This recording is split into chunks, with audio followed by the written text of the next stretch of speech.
نماز میں جائز اور ناجائز کاموں کے ذکر کی 15ویں حدیث۔ رفاعہ ابن رافع رضی اللہ عنہ سے روایت ہے، وہ بیان کرتے ہیں کہ میں رسول اللہ صلی اللہ علیہ وسلم کی اقتداء میں نماز ادا کر رہا تھا، مجھے چھینک آئی، میں نے کہا الحمد للہ حمدا کثیرا طیبا مبارکا فیہ مبارکا علیہ کما یحب ربنا ویرضی، جس کا ترجمہ ہے تمام تعریف اللہ کے لیے سزاوار ہے، میں ان کی کثرت کے ساتھ تعریف کرتا ہوں، ایسی تعریف جو ریاکاری سے پاک ہے، اس میں برکت ہو، اس پر برکت کی گئی ہو جیسا کہ ہمارے پروردگار پسند کرتے ہیں اور راضی ہوتے ہیں۔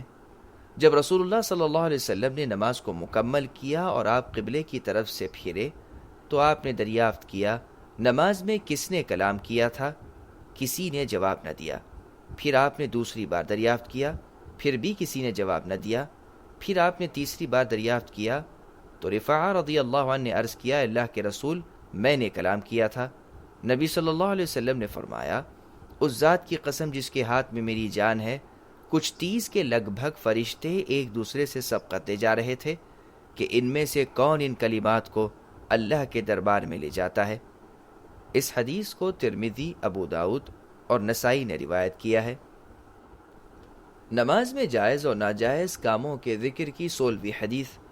ابو ہریرہ رضی اللہ عنہ سے روایت ہے، وہ بیان کرتے ہیں رسول اللہ صلی اللہ علیہ وسلم نے فرمایا نماز میں جماعی لینا شیطان کی جانب سے ہے، جب تم میں سے کوئی شخص جماعی لے تو جس قدر ممکن ہو وہ اس کو روک لے۔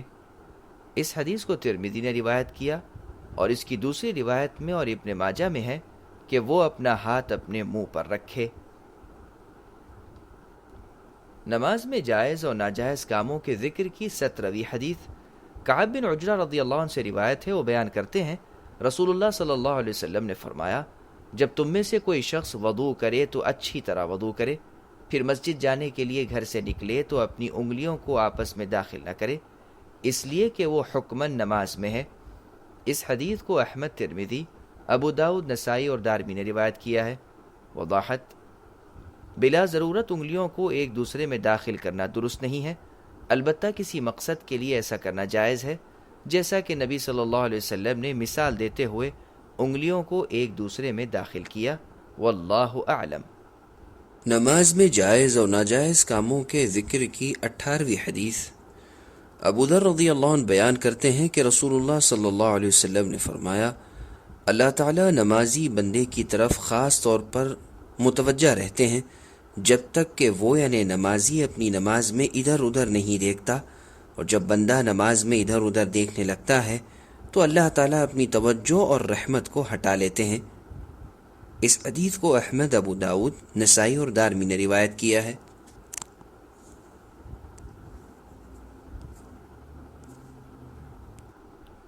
نماز میں جائز اور ناجائز کاموں کے ذکر کی 21ویں حدیث۔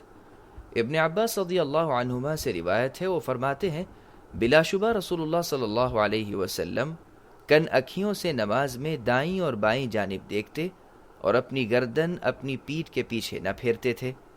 اس حدیث کو ترمذی اور نسائی نے روایت کیا ہے۔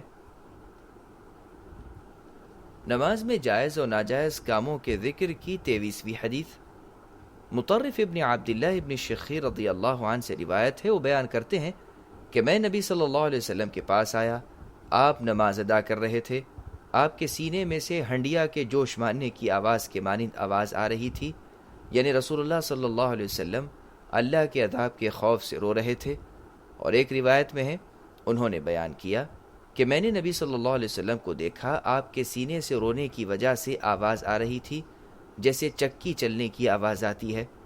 اس حدیث کو احمد نے روایت کیا ہے، نسائی نے پہلی روایت اور ابو داؤد نے دوسری روایت کو بیان کیا ہے۔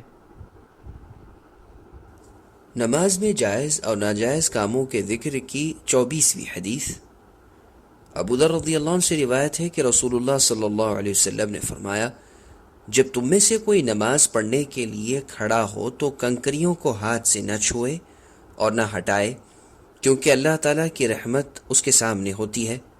اس حدیث کو احمد، ترمذی، ابو داؤد، نسائی اور ابن ماجہ نے روایت کیا ہے۔